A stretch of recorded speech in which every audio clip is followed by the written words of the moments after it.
Le principe d'une trêve quotidienne de 4 heures a été accepté par Israël, mais ces arrêts visent seulement à permettre aux Palestiniens de quitter le nord de la bande de Gaza. Le coût humanitaire a déjà été exorbitant. Il faut mettre un terme à cette catastrophe. Ces professionnels de santé s'engagent à continuer de soigner gratuitement les malades sans papier si le dispositif devait disparaître, comme le souhaite une partie de la classe politique. Avant d'être nommé directeur du cabinet du président en mars 2023, M. Labdjaoui a suivi d'une longue carrière diplomatique durant laquelle il a été représentant permanent de l'Algérie auprès des Nations Unies. Joseph Strickland avait tweeté qu'il rejetait le programme du pape qui sape le dépôt de la foi, avait-il déclaré. Il est très rare qu'un évêque catholique romain soit purement et simplement relevé de ses fonctions. En Italie, 31 blessés à la suite d'une explosion dans un immeuble abritant des demandeurs d'asile.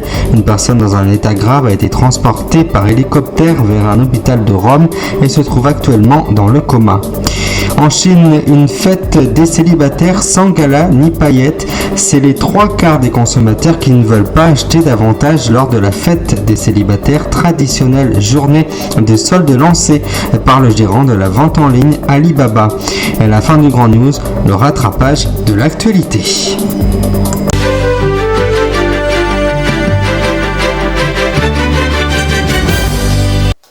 Bonsoir à toutes et bonsoir à tous et bienvenue dans le Grand News.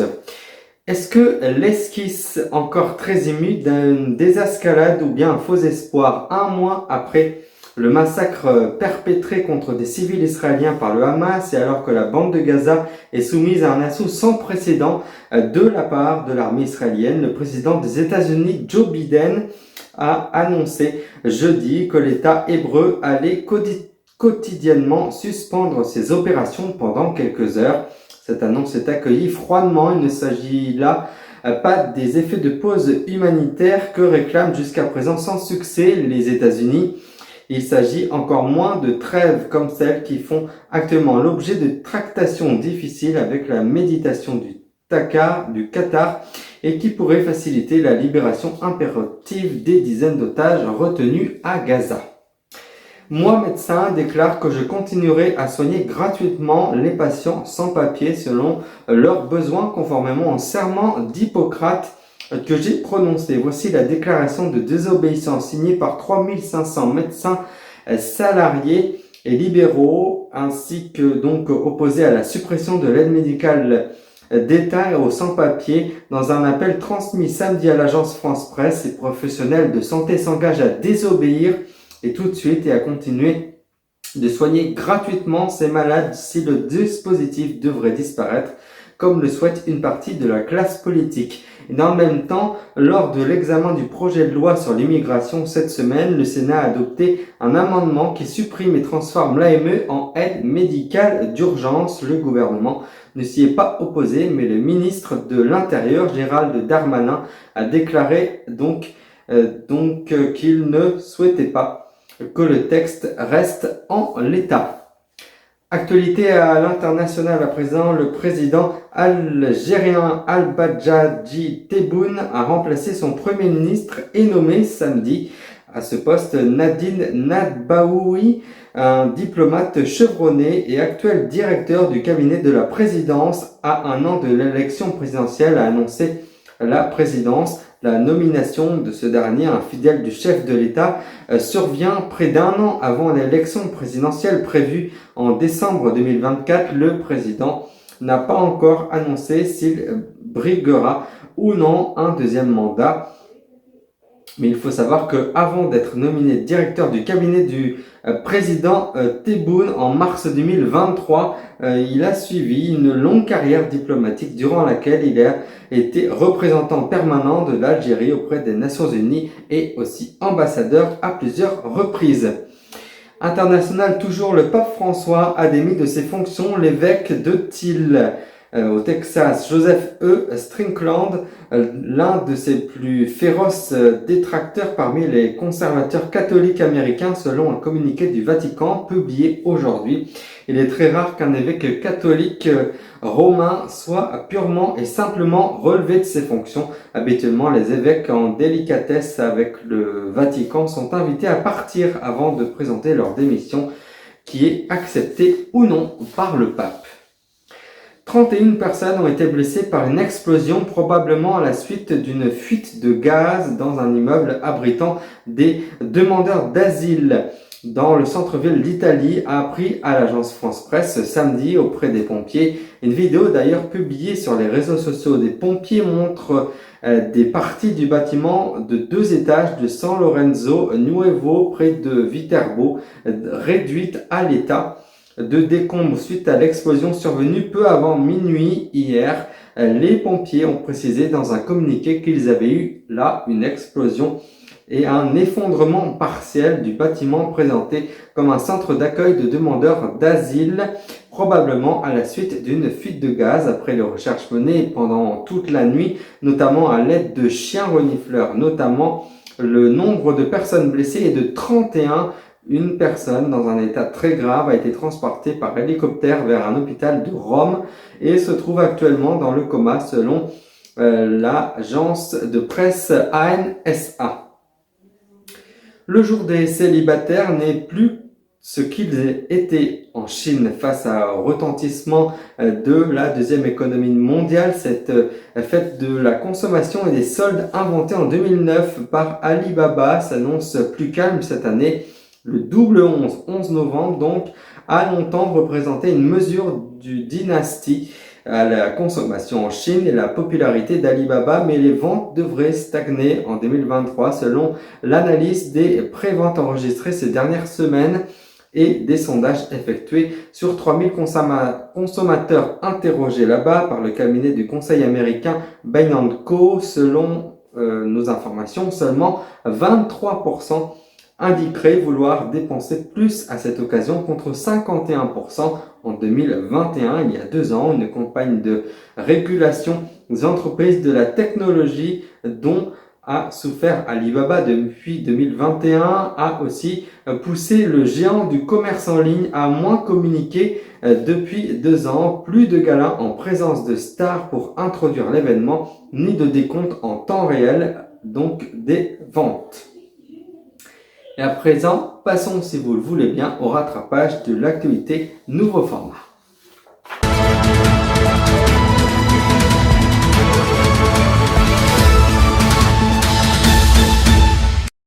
أنا في شغلي في عملي تفاجأت إنه في خبر استهداف منطقة سكنية في مخيم المغازي وصول عدد كبير من الشهداء والإصابات. زوجتك أصيبت، ابنك الصغير أصيب، سأتواصل مع الزملاء في مستشفى الأقصى عشان أقدر أطمن. وفي الأخير زي ما أنت شايف لقيت أبنائي ال4, بنتي الوحيدة مستشهدة. Le ministère de la Santé de la bande de Gaza, administré par le Hamas, annonçait que 45 personnes avaient été tuées et une centaine d'autres blessées après un bombardement contre le camp des réfugiés Al-Maghazi, situé dans le centre de la bande de Gaza. Le porte-parole du ministère de la Santé de la bande de Gaza avait, dans un premier temps, fait état de plus d'une trentaine de morts. Le Hamas affirme finalement que les Israéliens sont responsables de ce bombardement. Interrogé à l'agence France Presse, un porte-parole de l'armée israélienne a déclaré vérifier si les forces israéliennes opéraient dans la zone de camp.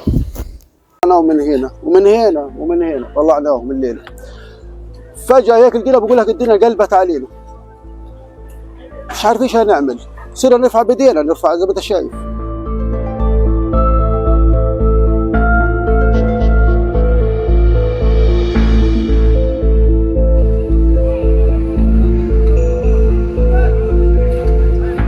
حوز ميه ضربوا كل الحوز، طب ايش ده؟ حوز الميه رجم عليه حجار، ضرب عليه صاروخ. طب ليش ودى الله؟ عشان ايش؟ يدل الناس عشان ما يشربش. ايش دخلهم؟ ايش دخل 19 دار؟ طب انت بدك دار تضرب دار، مش بضرب 19 دار. وين دفهم؟ وين المجتمع الدولي؟ وين هو؟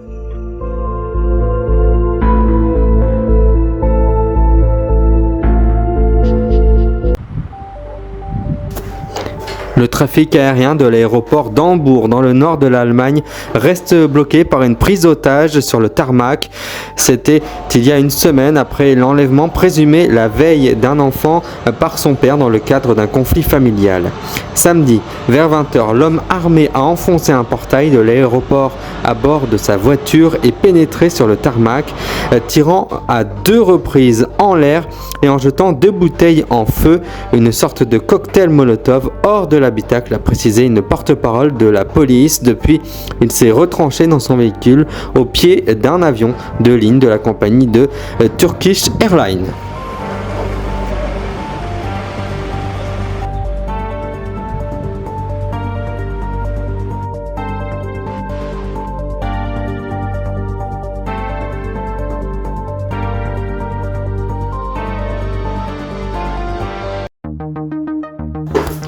Le département du Nord-Pas-de-Calais est en vigilance rouge depuis le 6 novembre à 16h en raison d'une crue exceptionnelle attendue du fleuve côtier AA et celui de la Lienne, ont annoncé Météo France et Vigicru. 5 départements et communes du département ont été inondés ou partiellement inondés en fin d'après-midi selon la préfecture. Le ministre de l'Intérieur Gérald Darmanin a fait état de 7 personnes blessées. Météo France prévoit la poursuite d'averses dans le sud-ouest du Nord-Pas-de-Calais. J'avais 43 cm dans la maison, ma maison est juste en face et là j'en ai au moins pour 70, 80. Ma porte de garage s'est soulevée, je suis effondrée. Bon, il y a pire que moi forcément.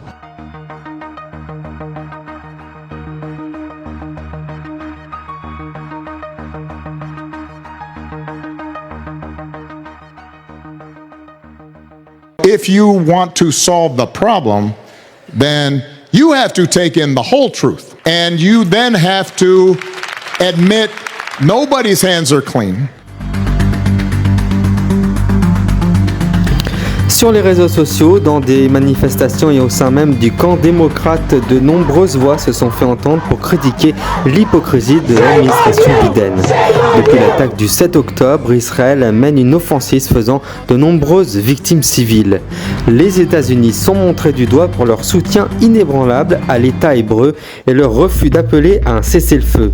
Le dernier épisode en date, c'est une prise de parole de l'ancien président américain Barack Obama. Il annonce: si vous voulez résoudre le problème de Gaza, alors il faut prendre en compte la vérité dans son intégralité et il faut alors admettre que personne n'a les mains propres, que nous sommes tous complices à un certain degré. Israel has a right and indeed an obligation to defend itself.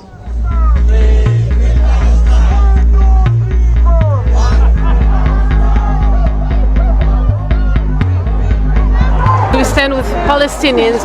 This is a genocide that needs to end, and we need the White House. We need Biden to listen.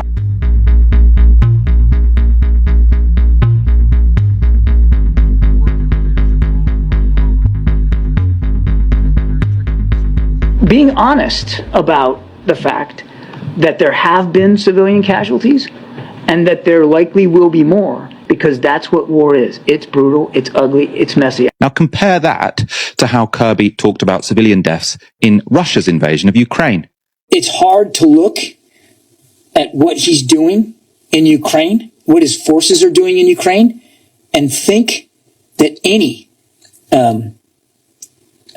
ethical, moral individual could justify that.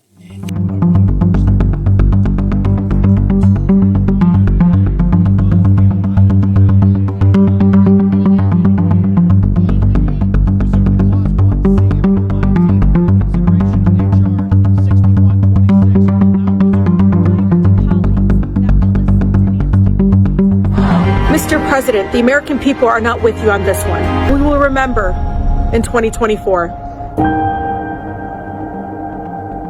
Palestine will never die!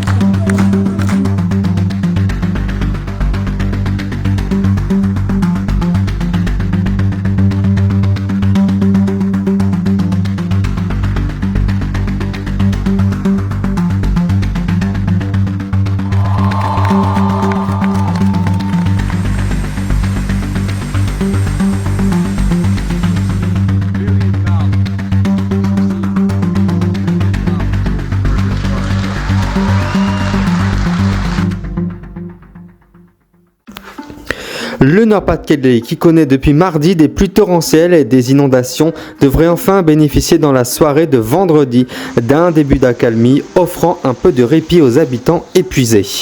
Déjà affecté par la tempête Ciaran le 2 novembre dernier, puis les pluies et les crues de la Liane, donc de l'A1 et de la Canche mardi, le Nord-Pas-de-Calais a été placé depuis jeudi en vigilance rouge par Météo France, à la fois pour des crues, des pluies et des inondations. Il est repassé à l'orange à partir de 16h pour les pluies et les inondations à la faveur d'une nette accalmie selon Météo France. Cette parenthèse devrait durer tout le week-end, a relevé le ministre de la Transition écologique Christophe Béchu sur France Info, tout en faisant part de ses inquiétudes concernant un nouvel épisode pluvieux en début de semaine prochaine. Il est complètement isolé, en dehors d'une route qui permet d'accéder, mais sur lequel on ne peut pas traverser le village, on ne peut que stationner. Donc on la ramène chez elle, parce que là c'est impossible de traverser.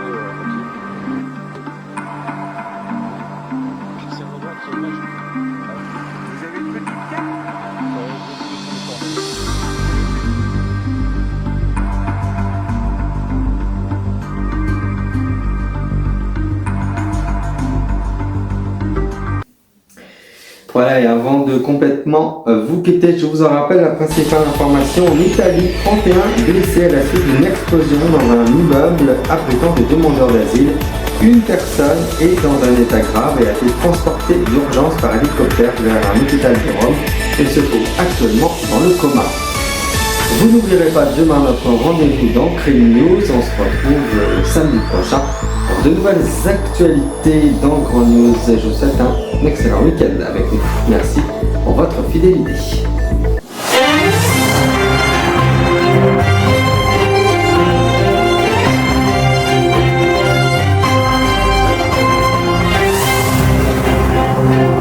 Retrouvez-nous sur legrandnews.sitew.org.